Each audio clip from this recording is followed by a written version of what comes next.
The gym was humming with the sound of weights clinking, trainers barking orders, and the low beat of workout music. I stood by the back wall, hands on my hips, observing everything as I always did. It was a normal Tuesday evening, at least that's what I thought. Katie, my wife, stood near the squat racks, demonstrating deadlifts for a group of clients. Her voice carried across the room, cheerful and full of energy, like always. But something in the way she moved, the way she laughed just a little too easily at Matt's jokes, caught my attention. Matt, our star trainer. Fit, charismatic, the guy everyone liked.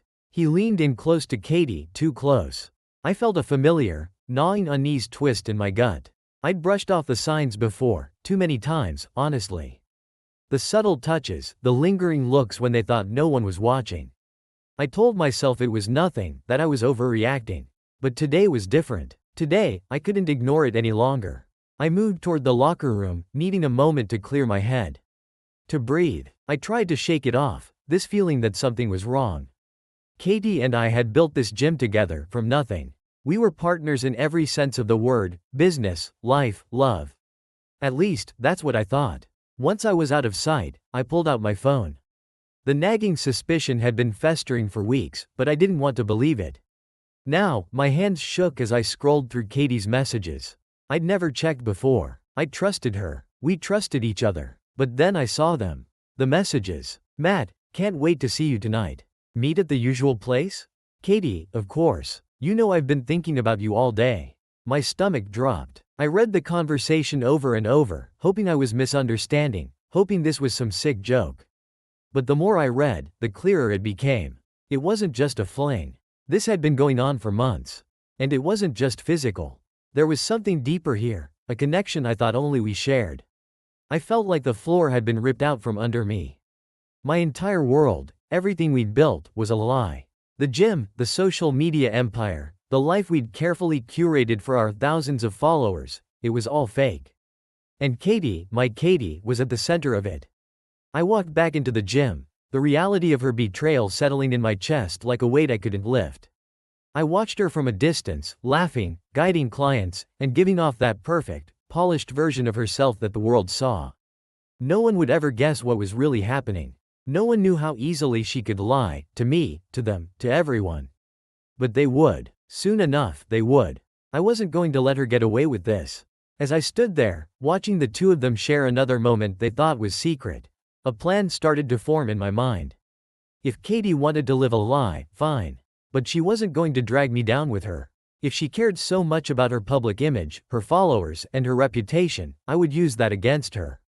I'd make her pay for every lie, every betrayal, and I knew just how to do it. I forced a smile, even as anger simmered just beneath the surface. I'd always been the calm one, the level-headed guy who kept things under control. But not this time. This time, I was going to burn it all down.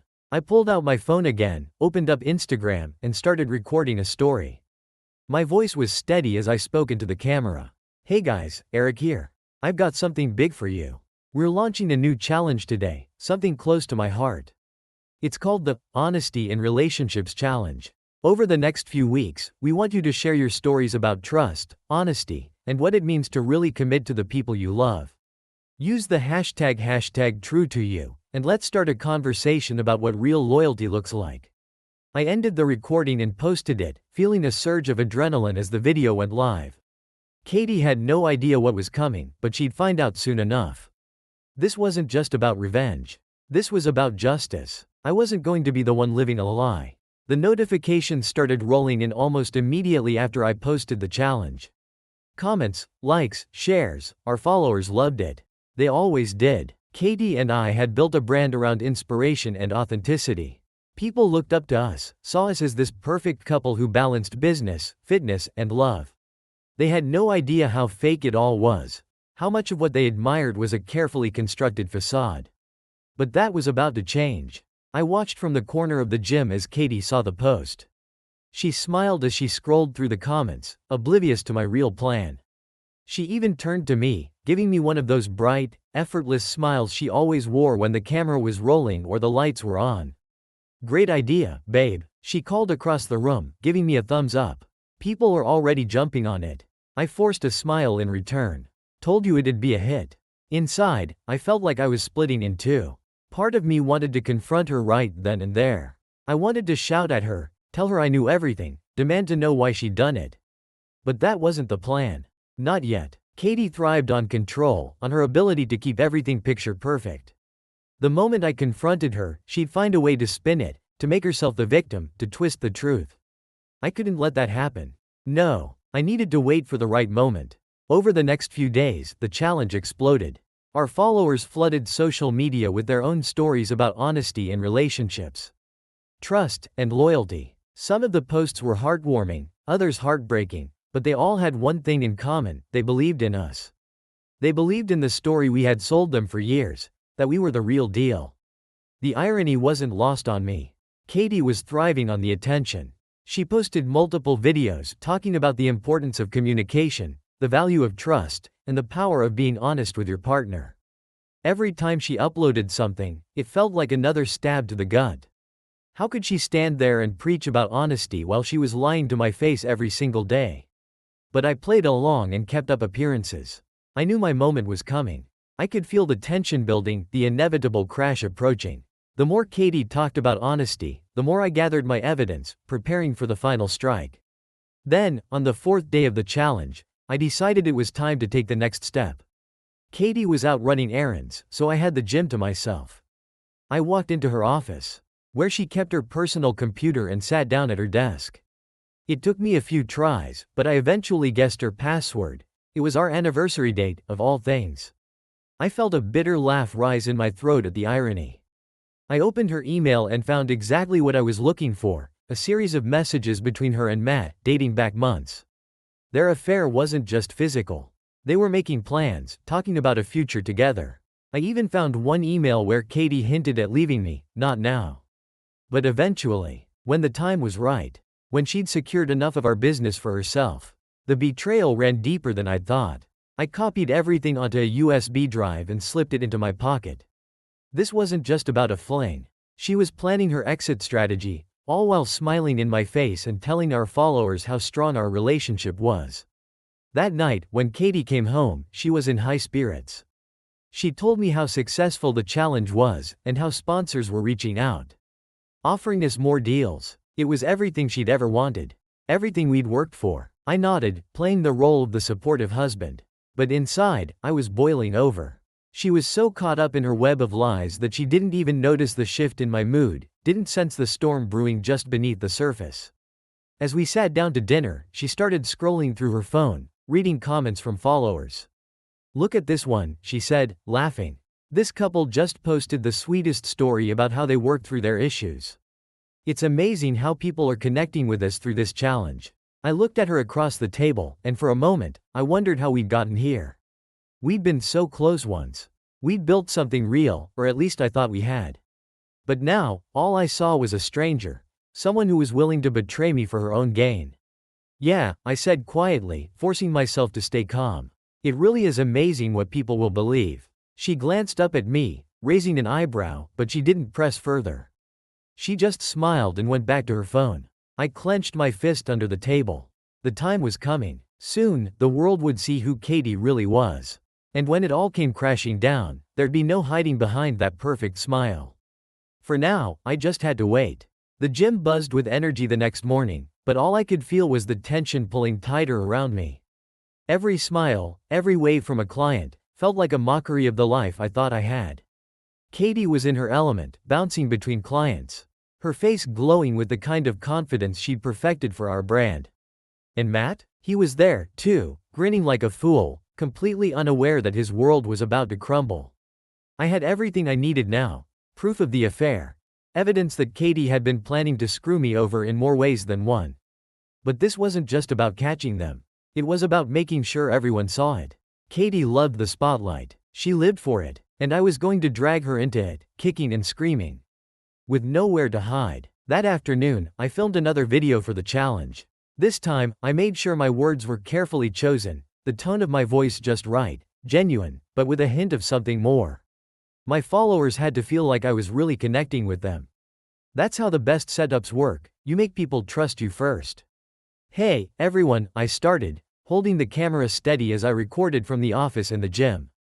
It's been incredible seeing all your stories about trust and loyalty. Honestly, it's made me reflect on my own relationship with Katie and everything we've built together. I've been thinking a lot lately about what it means to be truly open with the people you love. So, for today's challenge, I want to ask you something different. What's the hardest truth you've ever had to tell someone? I paused, letting that sink in. You don't have to post it if you're not comfortable, but think about it. Because sometimes, telling the truth is the most difficult and important thing we can do for the people we care about. Quote. I hit stop on the recording and posted it immediately. It didn't take long for the comments to start pouring in. Followers were pouring their hearts out, sharing deeply personal stories about infidelity, betrayals, and secrets they'd kept for years. Some people admitted to cheating, others to being cheated on, and the stories were all painfully raw. They had no idea that soon enough, they'd be watching our story unfold in real time. As the day went on, I kept an eye on Katie. She didn't know it yet, but I had sent a message to her inbox from an anonymous account with the damning screenshots, just as a warning shot. I wanted her on edge, second-guessing everything. I wanted her to feel like the walls were closing in, but not so much that she'd go into damage control mode just yet. Later that night, as we closed up the gym, Katie was quieter than usual. She looked distracted, her phone constantly in her hand, like she was waiting for something. I knew what it was. She'd seen the message. Everything okay? I asked casually as I wiped down the front desk, pretending like I didn't notice the tension radiating off her. Yeah, she said quickly, too quickly. Just a lot on my mind. I nodded, playing my part. The challenge has been pretty intense lately. I get it. Yeah, she murmured, staring at her phone, her fingers twitching nervously. Intense. For the first time in weeks, I felt like I had the upper hand. Katie was unraveling, and she didn't even know why yet. She couldn't figure out where the threat was coming from. But she knew it was there. And I was going to use that fear, that uncertainty, to break her down completely. The next morning, I woke up early and left the house before Katie was out of bed. I needed to get to the gym first, to make sure everything was ready. Today was the day. The big reveal. I arrived at the gym and sat in my office, pulling up the video files I'd been preparing. The proof of Katie's affair with Matt, the screenshots of their messages, the plans they'd made to start a life together behind my back, it was all there. Laid out in excruciating detail. I even had a few candid videos I'd taken from the gym's security cameras. They didn't know I'd added them last month, just in time to catch a few too close for comfort moments between them when they thought they were alone. I pieced everything together into a single, devastating video. My voice was calm as I narrated it like I was walking our followers through a typical workout routine.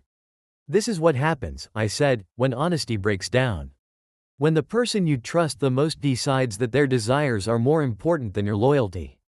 Your partnership, your love. The footage of Katie and Matt together played across the screen as I spoke. I didn't hold back. I wanted it all out there, their affair, their betrayal, their lies. The world needed to see the truth.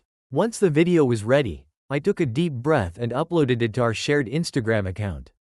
This wasn't just any post. This was the culmination of everything I'd been planning for weeks. The moment when Katie's perfect world would come crashing down. As the video was uploaded, I felt a strange sense of calm wash over me. It was done. The truth was out there, and there was no taking it back. I didn't bother calling Katie. She'd see it soon enough, along with everyone else. The moment I hit post, my hands started shaking. Not from fear, not from regret, just adrenaline.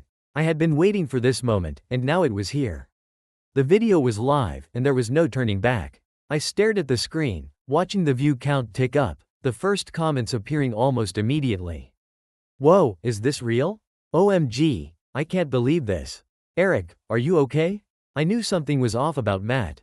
The reactions poured in faster than I could read them.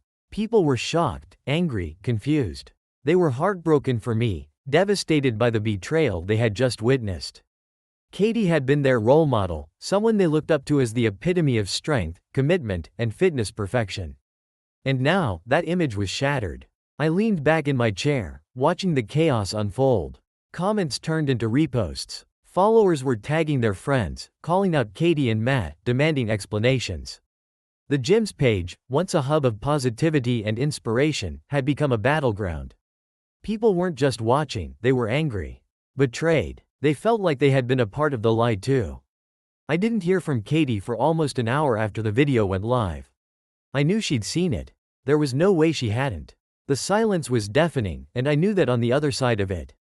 She was scrambling, trying to figure out what to do, what to say, and how to spin this. Then, her name lit up my phone. I stared at the screen for a moment before answering. Eric, what the hell did you do? Her voice was frantic, breathless. Not angry yet, just panicked. She was still processing what had happened, what I had done. I stayed calm, my voice steady. I told the truth, Katie. Isn't that what this whole challenge was about? Being honest? That's what you wanted, right? This isn't some game. She shouted. You can't just throw our personal lives out there like that. Do you have any idea what you've done? You've ruined everything we've worked for. I couldn't help but laugh. It wasn't a happy laugh, it was bitter, sharp. What do we work for? Don't you mean what I worked for while you were busy screwing Matt behind my back? Yeah, I know, Katie. I've known for a long time. She went quiet, the only sound on the other end of the line her shaky breathing.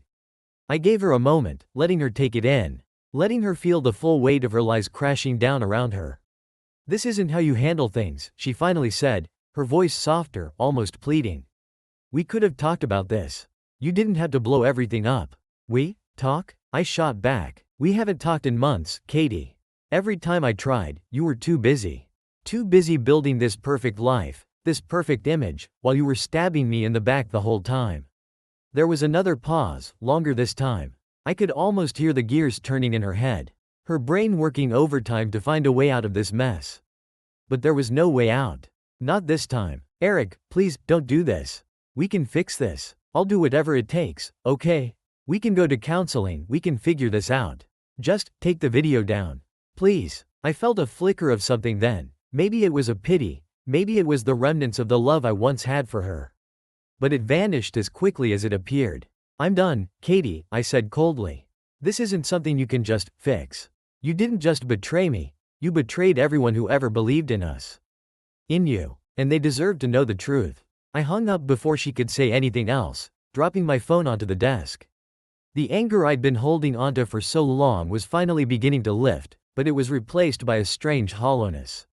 I'd gotten my revenge, but it didn't feel like victory. Not yet. A notification flashed on my screen, an email from one of our sponsors.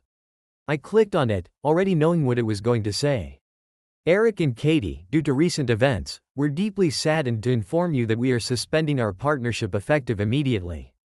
While we have enjoyed working with you both, we cannot continue to endorse individuals involved in such personal and public controversy.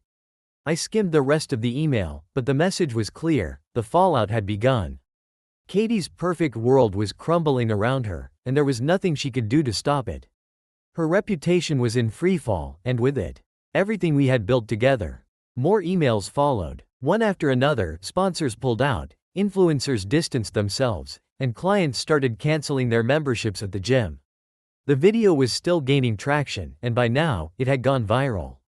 News outlets were picking up the story. Katie and Matt's affair wasn't just a scandal in our small fitness community anymore. It was everywhere. By the end of the day, Katie finally made a public statement. I watched it in my office. The glow of my computer screen casting harsh shadows across my face. She looked exhausted, her usual confidence gone, replaced by a hollow version of the woman she used to be. I'm deeply sorry for the pain I've caused, she said, her voice shaky. I've made mistakes, and I've hurt the people closest to me. Eric and I will be stepping back from our business for a while as we work through this, and I ask for your understanding and privacy during this difficult time. It was a carefully worded, lawyer-approved apology, but it didn't matter. The damage was done. No amount of polished PR statements could fix what she had broken. As the video ended, I leaned back in my chair and stared at the screen. The gym was quiet now, the hum of the day's chaos finally fading. But in the silence, I felt something shift. Katie had lost everything, and strangely, so had I. The silence after the explosion was eerie. It wasn't the silence of peace, but the kind that lingers after something irrevocable has been broken. The dust hadn't even settled yet, but Katie's world, and mine, was already lying in pieces around us. The gym was empty when I arrived the next morning. It had never been this quiet, not since we first opened. I walked through the front doors, the familiar sound of my sneakers against the tile echoing in the vacant space. The smell of sweat and cleaning products lingered in the air, but there was no energy anymore. No clients, no trainers. Just me. I walked past the front desk, where a pile of mail had stacked up overnight. A few bills, a couple of letters from clients canceling their memberships, and a notice from our landlord, an official warning about the rent being overdue. The gym, which had once been our pride and joy, was falling apart faster than I'd imagined. I stood there for a while, just staring at the empty machines. This place had been my dream. Our dream, I reminded myself. But now it was hard to see it as anything other than a reminder of everything that had gone wrong. I used to feel at home here, surrounded by the sounds of clanging weights and upbeat workout music. Now, it felt like I was standing in the ruins of a life that no longer existed. The notifications on my phone buzzed constantly, but I didn't look at them. I knew what they were: more fallout. More people cutting ties and distancing themselves. Even after Katie's public apology, the flood of judgment hadn't slowed. If anything, it had gotten worse. Social media had turned on her, and on me. Some people blamed me for airing our dirty laundry so publicly. Others praised me for being brave, and for standing up for the truth. But at this point, it didn't really matter. The damage was done, and I had to live with the consequences. It was late afternoon when Katie finally showed up at the gym. I hadn't heard from her since the phone call yesterday, and part of me had been wondering if she would ever face me again. But there she was, walking through the door like someone who had been through a war. Her face was pale, with dark circles under her eyes, and her usually perfect hair pulled back into a messy ponytail. She didn't look like the woman who had built an empire on confidence and fitness. She looked small and fragile. She stopped when she saw me, her eyes meeting mine across the empty gym. Neither of us said anything for a long moment. There was no point in pretending anymore. The lies, the masks, the carefully constructed life we had both been holding up, it was all gone. "You look like hell," I finally said, my voice flat. Katie let out a bitter laugh. "I feel like hell." She walked over to the nearest bench and sat down, resting her elbows on her knees, her head in her hands. "I didn't think it would get this bad," she muttered. I shrugged, leaning against the front desk. "What did you expect?" "I don't know," she said, her voice hollow. "I thought, maybe it would blow over. I thought maybe people would forgive me." I shook my head. "You don't come back from something like this, Katie. Not easily, anyway. She looked up at me then, her eyes red and swollen. "Do you hate me?" The question caught me off guard. I had spent so much time over the past few weeks thinking about revenge, about what I would do when everything came crashing down, that I hadn't really considered what would happen after. Did I hate her? Part of me wanted to. But another part of me was just tired. "I don't know," I said honestly. "Maybe. Some days, yeah, but mostly, I just don't care anymore." Katie nodded slowly like she expected that answer. "I didn't want it to end like this," she said softly. "Not like this." I crossed my arms over my chest, watching her carefully. "So what did you want, Katie? What was the plan? You were just going to keep screwing Matt behind my back until you were ready to leave? Until you'd bled this place dry?" She winced at that but didn't deny it. "I don't know what I was doing," she admitted. "I got caught up in it all. The fame, the attention, the money. I didn't think about what I was losing until it was too late." I stared at her, the anger simmering just beneath the surface. "You didn't just lose me, Katie. You lost everything. The gym, our business, your reputation. And for what? Matt? Was he really worth all of this?" She looked away, tears welling up in her eyes. "No," she whispered. "He wasn't." For a moment, we both sat in silence. The weight of everything that had happened hung heavy in the air between us. There was no fixing this, no going back to the way things were. We were too far gone for that. "So what now?" I asked, breaking the silence. "What happens next?" Katie wiped her eyes and stood up, her shoulders slumped in defeat. "I don't know. I think I need to go away for a while. Clear my head. Figure out who I am without all of this." I nodded. It was probably the smartest thing she'd said in weeks. "And the gym?" I asked. She shrugged. "It's yours, Eric. Do whatever you want with it. I'm done." I watched her as she turned to leave, the sound of the door clicking shut behind her echoing through the empty space. And just like that, it was over. The life we had built together, the partnership we had once shared, it was all gone. I stood there for a long time, staring at the empty gym, wondering what to do next. Everything I had worked for, everything I had sacrificed, was in ruins. But for the first time in weeks, I felt a strange sense of clarity. The storm had passed. Now, all that was left was to rebuild. But this time, it would be on my own terms. The weeks after Katie left felt like a blur. A slow-motion collapse of everything we'd built. The gym, once thriving, was barely hanging on. Clients had fled in droves, unwilling to be associated with the scandal. Some out of moral outrage, others simply because the gym no longer felt like a place of strength and inspiration. It had become a monument to betrayal. I had a decision to make. Sell it and cut my losses, or keep fighting for a sinking ship. Part of me wanted to let it all burn, to walk away from the wreckage of my past life and start over. But this place had been mine long before it became ours. The gym wasn't just about fitness for me. It was about purpose, about having something to fight for when everything else had fallen apart. I wasn't ready to let it go. But I couldn't do it alone. I needed help, and fast. One afternoon, as I scrolled through the gym's Instagram page, I saw something that stopped me. A message from an old friend, someone I hadn't spoken to in years, Zach Porter. Zach had been one of my best trainers back when we first opened the gym. He'd left a few years ago to start his own business, but he'd always been loyal to me. He saw the video and reached out, not with judgment, but with an offer to help. I called him immediately. "Zach, man, it's been too long. I've been keeping up with everything," he said, his voice serious. "It's brutal, Eric, but if you're willing to rebuild, I'm willing to come back." That offer hit me harder than I expected. I hadn't realized just how much I needed someone in my corner until he said it. "I don't know if there's anything left to save. There's always something left," he replied. "It's just a matter of how much fight you've got in you." Zach didn't wait for me to beg. 2 days later, he was back in town, sitting across from me in the now empty gym.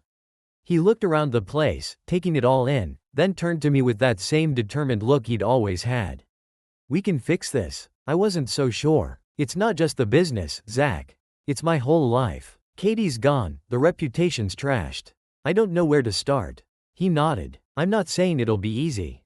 But we start with what you still have, your passion, your knowledge, and a handful of people who still believe in you."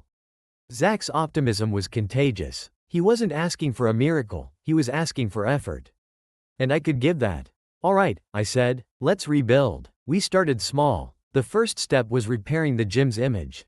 Zach had a few ideas to reshape the narrative, turning the focus away from the scandal and back onto the values that had made our gym popular in the first place: authenticity, hard work, and resilience. He suggested hosting a local fitness competition, something that would bring the community together and give us a chance to show that we were still standing, still fighting. But it wasn't just about PR. We needed to physically rebuild, too. The place was falling apart, with broken equipment and peeling paint reflecting the state of my life. So, we rolled up our sleeves, got to work on repairs, and brought in a few trusted trainers who hadn't abandoned the ship during the storm. The first month was grueling.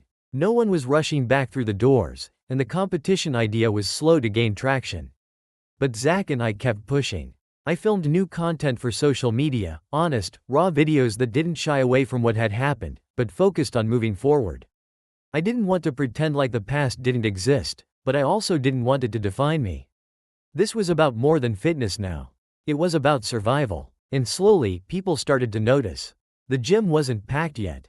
But the few loyal clients who returned brought others with them. Our online presence grew as people connected with the story of redemption, of picking up the pieces after everything had fallen apart. For the first time in months, I felt something that had been missing for a long time: hope. The night of the fitness competition arrived, and the gym buzzed with nervous energy. It wasn't just about lifting weights or showing off physiques. It was about proving we still had life in us, and that the gym could still be a place of strength and community. I stood at the entrance, greeting the people who trickled in, local athletes, former clients, and even a few new faces. Zach had worked his magic, and we had sponsors lined up, a local radio station broadcasting live from the event, and a respectable crowd gathered to watch. But the real test wasn't in the turnout. It was in whether or not the gym could feel like home again. I walked through the place, watching as people tested the machines, mingled with trainers, and laughed with one another. The last time the gym had felt this alive, Katie had been here, center stage, soaking up the attention. But tonight was different. Tonight, the energy was real. It wasn't about one person's ego, it was about everyone. The competition kicked off, and for a while, I let myself forget about the past. I watched the athletes push themselves, cheered them on, and marveled at the strength and dedication in the room. For a few hours, it felt like things were back to normal. Like the storm had never happened. As the night wound down, I stood on the makeshift stage to announce the winners. The applause was loud and genuine. I couldn't help but smile, feeling the weight that had been pressing on my chest for so long finally start to lift. "Thank you all for being here tonight," I said, my voice carrying through the crowd. "This gym means everything to me, and to see you all here, supporting us after everything, it means more than I can say." The crowd erupted into cheers, and for the first time in a long while, I believed them. After the event, Zach and I stood outside the gym, watching the last few people leave. The moon hung low in the sky, casting a pale glow over the street. "You did good tonight," Zach said, clapping me on the shoulder. "We did good," I corrected, looking over at him. "I couldn't have done this without you." He grinned. "Well, maybe now you'll start believing in yourself again." I shrugged, feeling lighter than I had in months. Maybe. There was a lot left to do. The gym wasn't saved overnight. And there were still financial hurdles to clear, reputations to rebuild and trust to earn back. But tonight was proof that it wasn't over. I wasn't over. As I locked up the gym and walked to my car, I thought about what lay ahead. The challenges would keep coming, but for the first time, I felt ready. Ready to build something new, something better. This wasn't just the end of one chapter. It was the beginning of another. And this time, I was in control. The storm had passed, and now, it was time to grow again. 2 months had passed since the competition, and the gym was starting to feel like it had a pulse again. The early mornings were filled with the familiar sound of clanging weights and upbeat music. It wasn't as busy as it used to be, but it didn't need to be. The people who were here now were the ones who mattered, dedicated, loyal, and ready to move forward. But something strange had been happening in the weeks following the competition. I'd been approached by 2 different fitness brands looking to collaborate. The first one came out of nowhere, a small supplement company that had been quietly growing a niche audience online. They liked the rawness of my recent videos, and how I wasn't afraid to address the fallout from the affair and the aftermath of my life. "People connect with honesty, Eric," the brand manager told me over a Zoom call. "Your story isn't just about fitness. It's about resilience, about getting up when you're knocked down. That's what people want to see." I wasn't used to hearing things like that. For so long, my personal life had been a spectacle, something for people to dissect, to judge. But now, someone was telling me that it was inspiring. I didn't agree to anything right away. I wasn't about to jump back into deals with companies without thinking it through. But the seed had been planted. The second offer came from a bigger name in the fitness industry, a company that sold high-end workout gear. They wanted to sponsor a new series of online fitness challenges at the gym. And the idea caught my attention. It felt strange, though, this new chapter, these new opportunities. I wasn't used to things going well. After everything that had happened, I'd gotten used to putting out fires, cleaning up messes, and fighting to stay afloat. But now, I could feel the momentum shifting. I sat down with Zach one afternoon, going over the offers. "They're solid," Zach said, flipping through the papers in front of him. "This could help bring in new members and repair the gym's reputation. And if the challenges go viral online, it'll drive more traffic to our pages." "Yeah, but," I hesitated, still unsure. "I don't want to build something fake again. I don't want to be part of that same influencer scene that destroyed everything in the first place."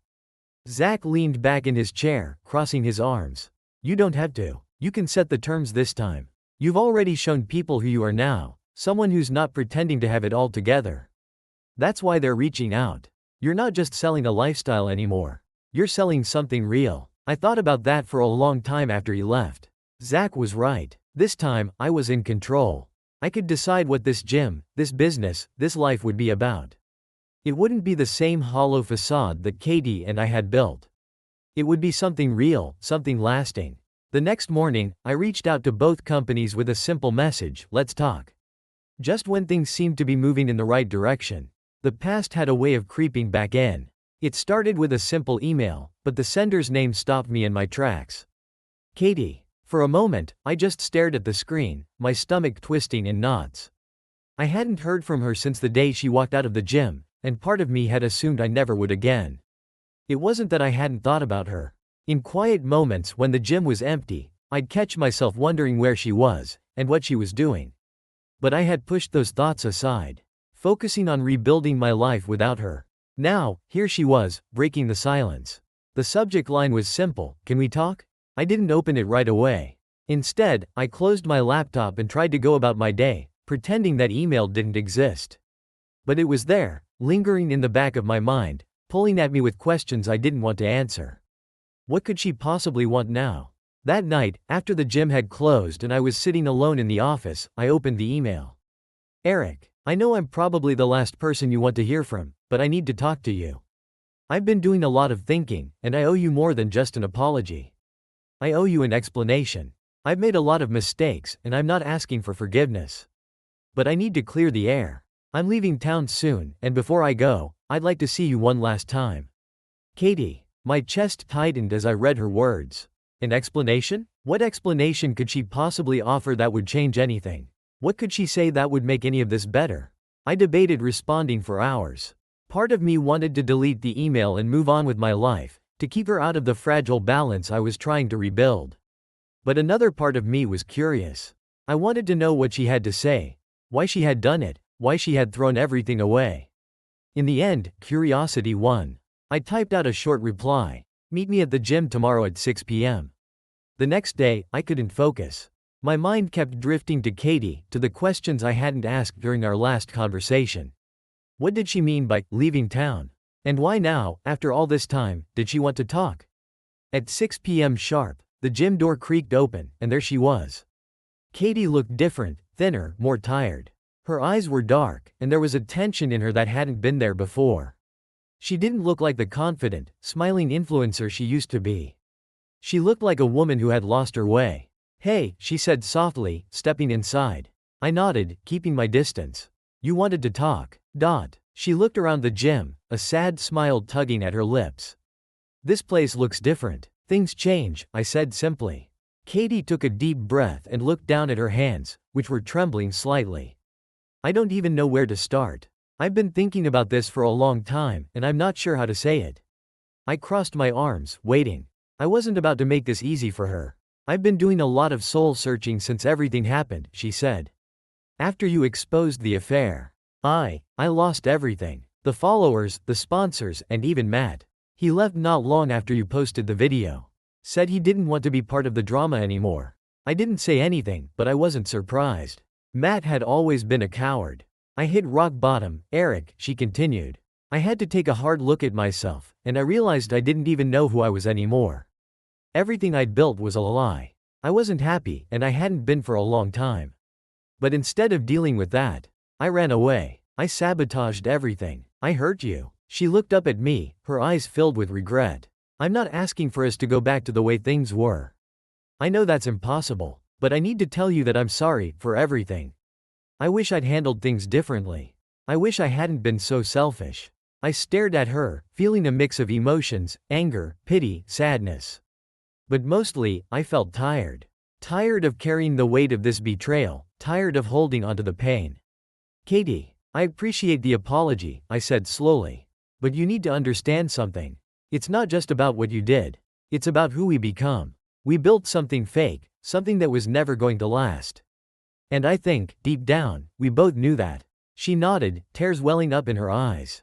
"I know." I sighed, running a hand through my hair. "I'm glad you've done some reflecting. But I've moved on, Katie. I'm rebuilding my life, and I can't have you dragging me back into the past." She wiped away a tear and stood up. "I get it. I'm leaving town, Eric. I need to figure out who I am, away from all of this. Away from the mistakes I made." I nodded, feeling a strange sense of closure. "Good luck, Katie." She looked at me one last time, a sad smile crossing her face. "You too." And with that, she walked out of my life for good. As the door closed behind her, I took a deep breath. It felt like the final chapter of that part of my life had finally come to a close. The past was where it belonged, behind me. Now, I could focus on the future. The days following Katie's departure were strangely quiet. There were no dramatic outbursts, no lingering questions, no unfinished business. For the first time in what felt like forever, I had a clean slate. But something unexpected happened in that silence. I began to miss the noise. Not the chaos that Katie had brought, but the life that had once filled the gym. The laughter, the clinking of weights, the sound of clients pushing themselves to their limits. The gym had started to recover. But it still wasn't the same. It needed more than just physical bodies lifting weights, it needed energy and purpose. I sat in my office one morning, staring at the wall of old photos.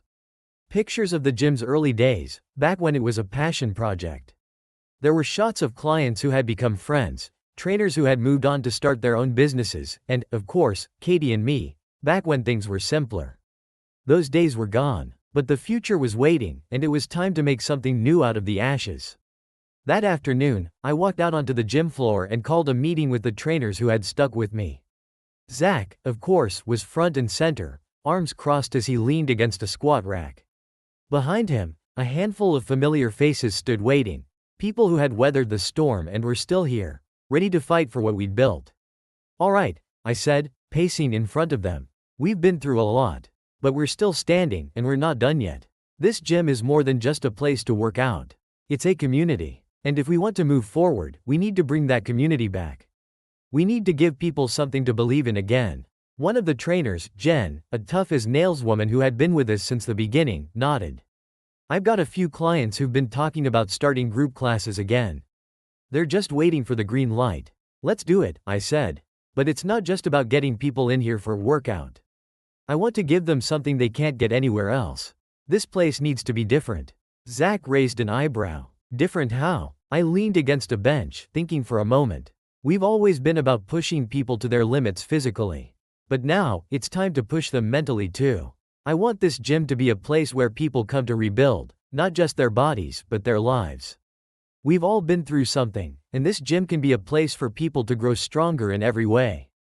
Zach nodded, a grin tugging at the corner of his mouth. "I like it. So, what's the plan?" "The plan," I said, "is to create a new kind of program. Something that combines fitness with personal development. We'll have the usual strength and conditioning classes, but I also want to bring in guest speakers and run workshops on mental toughness, resilience, and goal setting. Everything that helps people get through tough times. We'll create a space where people can come not just to get fit, but to rebuild themselves from the ground up."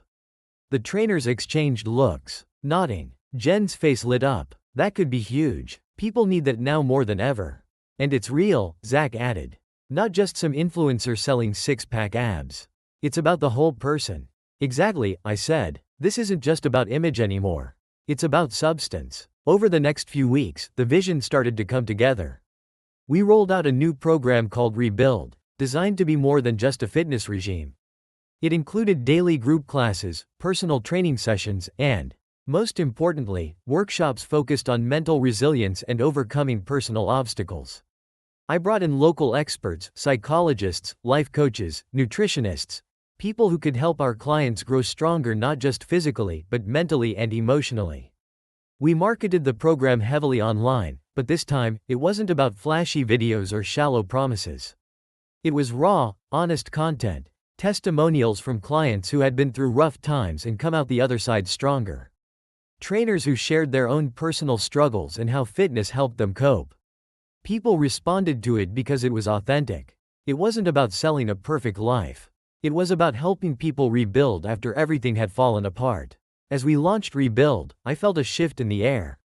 The gym wasn't just filling up with clients again, it was filling up with a new kind of energy. People came in not just for workouts, but for transformation. The program resonated with people who were struggling, people who had hit rock bottom and were looking for a way back up. One evening, after a particularly intense class, I sat in the corner of the gym, watching as clients mingled, chatting and laughing. Zach walked over and sat beside me, wiping sweat from his brow. "This is what you were talking about, isn't it?" he said, gesturing to the room full of people. I nodded, a smile tugging at the corners of my mouth. "Yeah, this is it." It wasn't about rebuilding the gym anymore. It was about rebuilding lives, mine included. Katie was gone, the past was behind me, and I was no longer the man I used to be. The gym had become a reflection of that growth, a place where people could come to heal, to get stronger, and to become something new. And in helping others rebuild, I found my own way forward. The storm was over, and I was finally in control of my own life again. This time, I knew exactly who I was and what I stood for. The gym wasn't just my business anymore, it was my purpose. And that was worth fighting for. The buzz around Rebuild grew faster than I'd expected. Within weeks, our social media pages started gaining new followers, people curious about this new approach to fitness.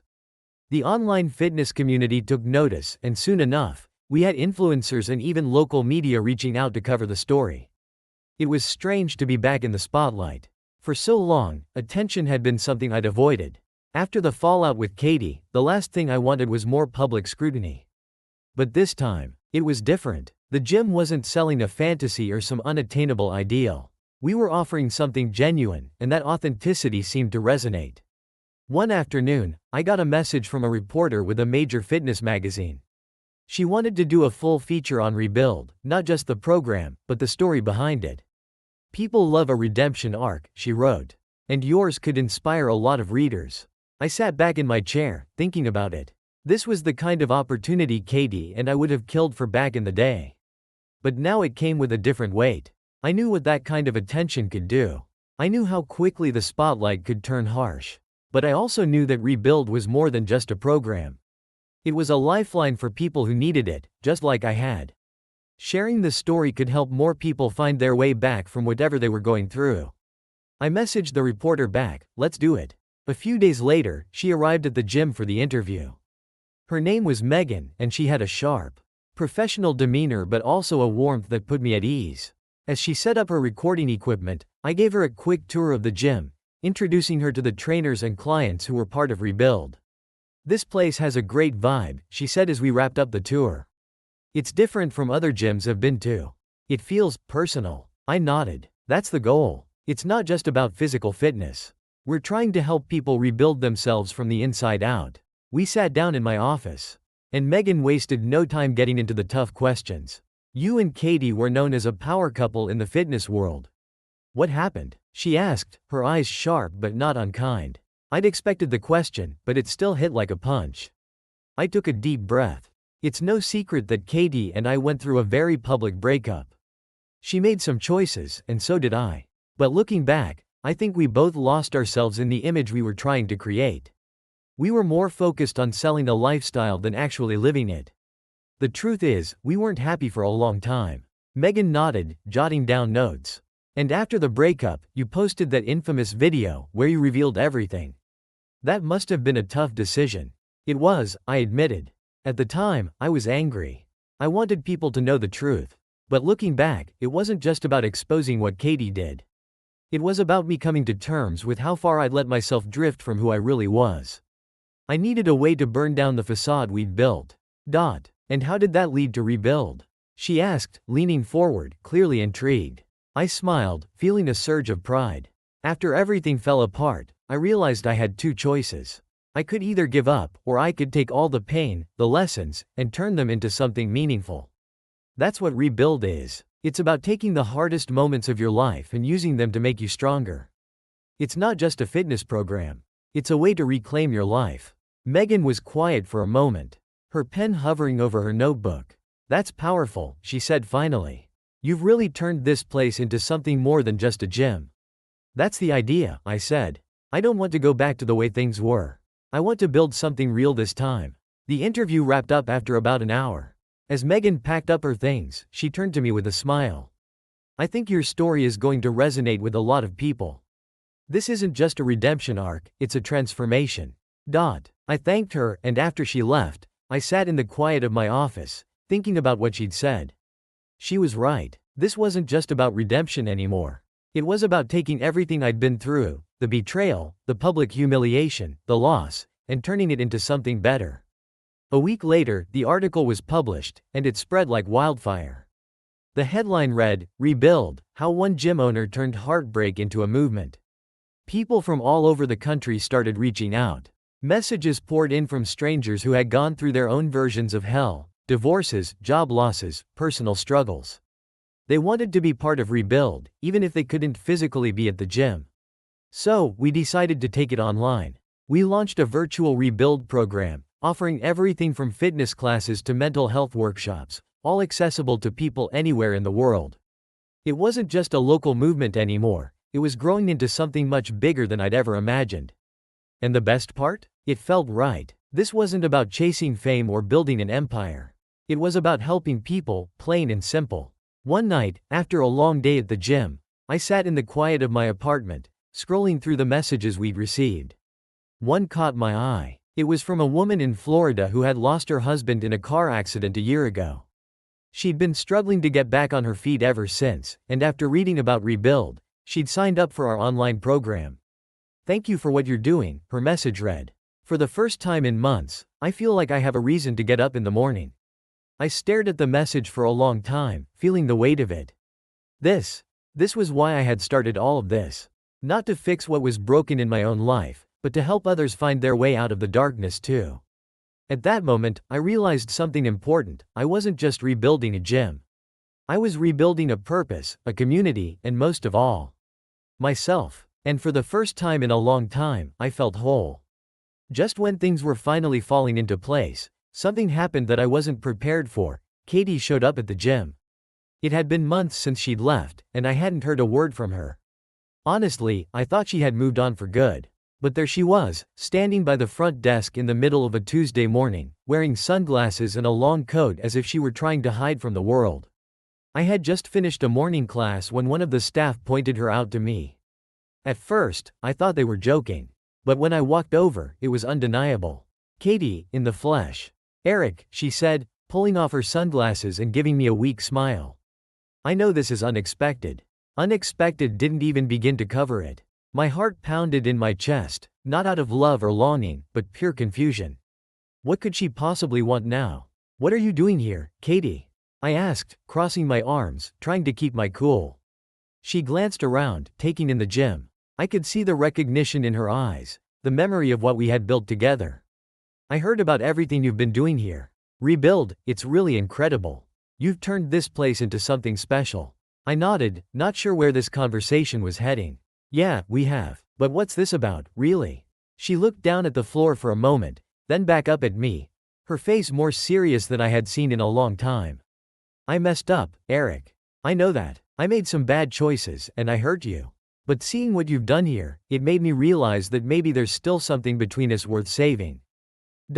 My stomach dropped. Was she serious? After everything that had happened, after the betrayal, the humiliation, she thought there was still something left. "Katie," I said slowly, choosing my words carefully. "I've moved on. The gym has moved on.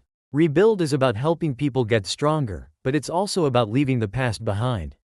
We're not going backward." She nodded, biting her lip. "I know. But before she could finish, Zach walked up. He'd seen her too and clearly wasn't happy about it. "Everything okay here, Eric?" he asked, his voice calm but firm. "Yeah," I said, glancing at Katie. "Everything's fine." Katie looked between us, her eyes flicking to Zach and back to me. "I'm not here to cause trouble. I just wanted to say I'm sorry." I stared at her for a long moment, the weight of her words hanging in the air.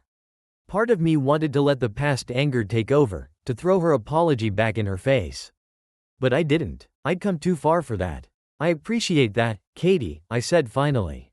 "But it's too late for apologies. I'm not angry anymore. I'm just done." Her face fell, and for a moment, I saw a flicker of something. Regret, sadness, maybe even guilt. But whatever it was, it didn't matter. We were done. I had my own path now, and it didn't include her. "I understand," she whispered. "I wish you the best, Eric. Truly." And with that, she turned and walked out of the gym. The door closed behind her with a soft click, and just like that, she was gone. Zach stood beside me, watching her leave. "You okay?" he asked after a long silence. I nodded. "Yeah, I am." And for the first time, I realized it was true. After Katie's unexpected visit, I felt a strange sense of closure. There was no grand confrontation, no final argument, just two people acknowledging that their time together was over. It felt like the last piece of a long, painful puzzle falling into place. The gym was thriving. Rebuild had grown beyond anything I could have imagined. We had members all over the country participating in the virtual program, sharing their stories of transformation. The message boards were full of people supporting each other, forming connections and communities. It wasn't just a gym anymore, it was a movement. One day, as I was reviewing the latest sign-ups for the program, I received an email that caught my attention. It was from a producer at a major TV network.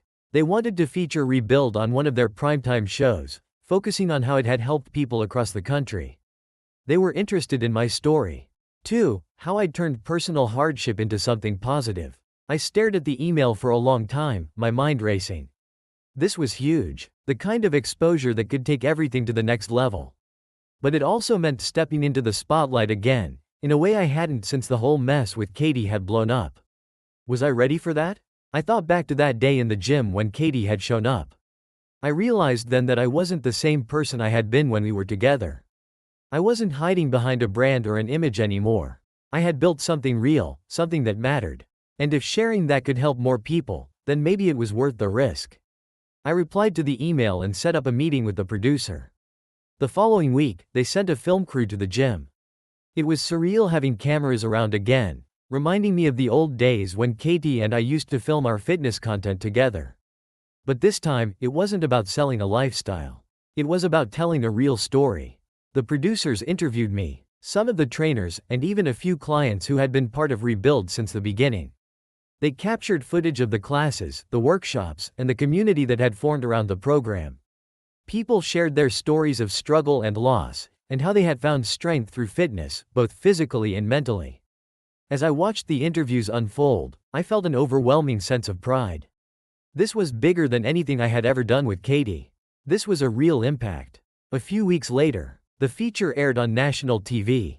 The response was incredible. The gym's social media exploded with messages from people all over the country, and even from other parts of the world.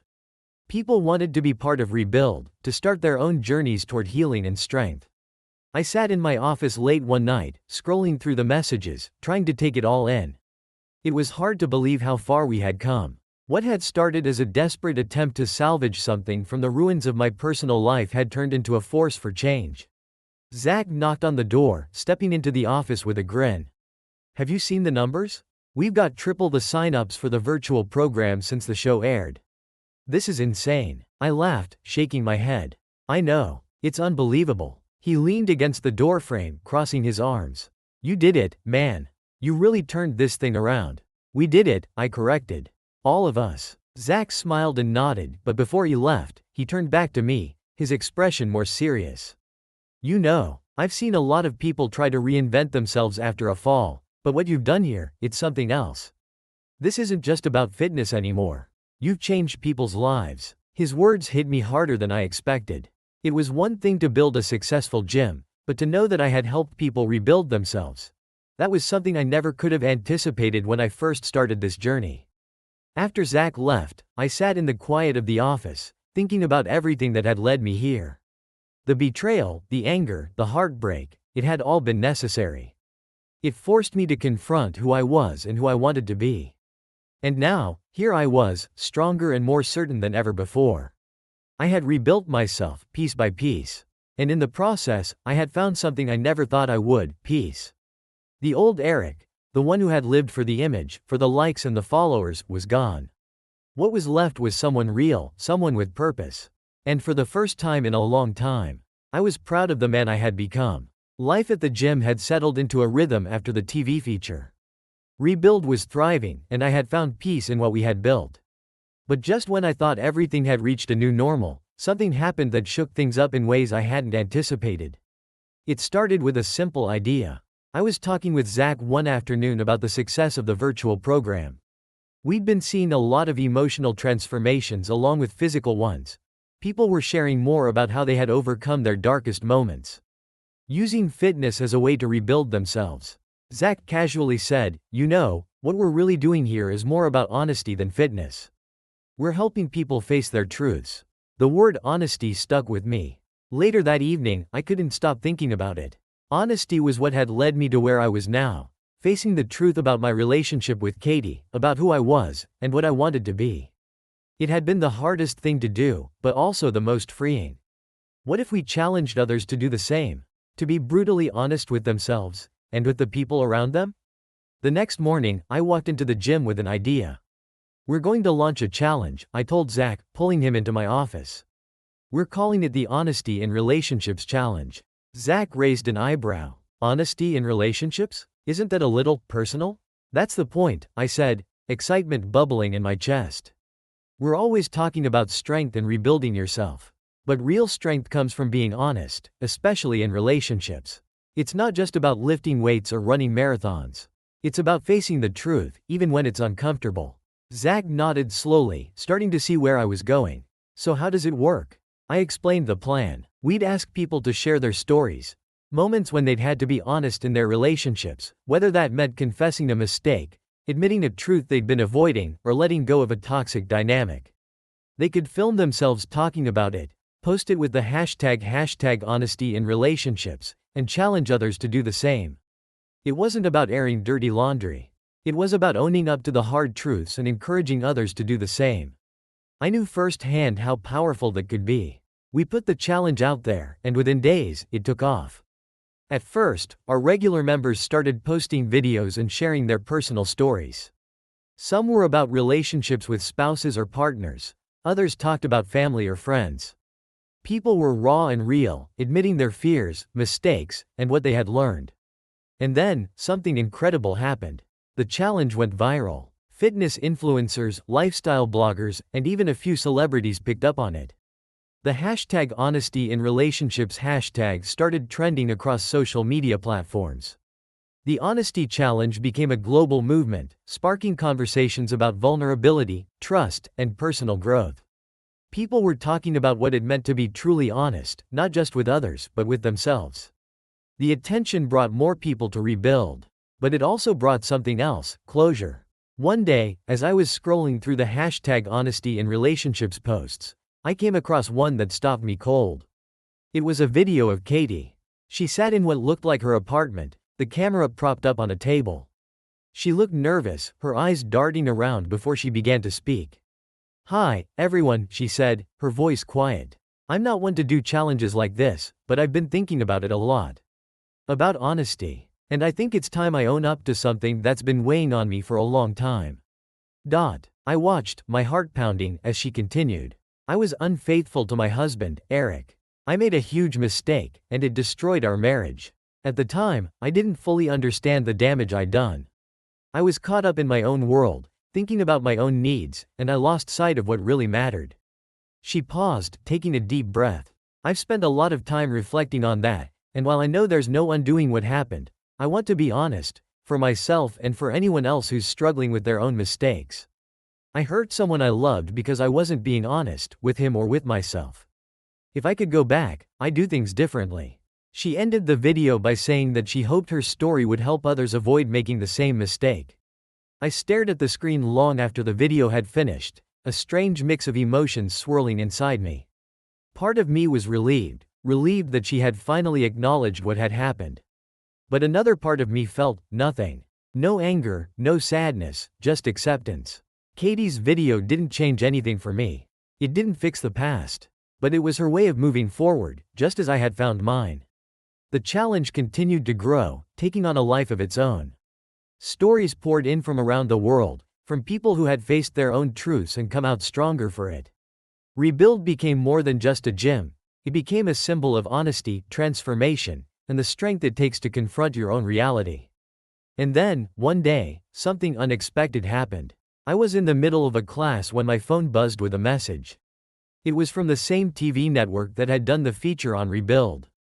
They wanted to pitch me a show, an entire series about people rebuilding their lives through honesty and fitness. They wanted me to be the host. At first, I laughed it off. The last thing I wanted was to be back in front of the camera, back in the public eye. But as I thought about it more, I realized something had changed. I wasn't afraid of the spotlight anymore. This wasn't about fame or attention. It was about helping people, about using the platform to spread the message that had become so important to me. I agreed to meet with the producers. We discussed ideas for the show, and before I knew it, we had a deal. The series would follow people going through their own rebuild journeys, facing their truths, working through their struggles, and finding strength in their vulnerability. It was everything I had hoped for when I started this new chapter of my life. The first season aired a few months later, and the response was overwhelming. Viewers connected with the stories, with the message of honesty and transformation. The gym continued to grow, and so did the movement. One night, after filming an episode, I sat outside the gym, looking up at the stars. The air was cool, and the world felt quiet and peaceful. I thought back to where it all began, to the day I found out about Katie and Matt, to the anger, the pain, the sense of betrayal. It seemed like a lifetime ago. I have come so far since then. Not just in rebuilding the gym or my career, but in rebuilding myself. I had faced my darkest moments, and I had come out the other side stronger. And in doing so, I had found something I never expected: purpose. I wasn't the man I used to be. I was better. I was real. And that, more than anything else, was what I had been searching for all along. As I sat there, the quiet settling around me, I realized something important. I had rebuilt more than just a life. I had rebuilt a future.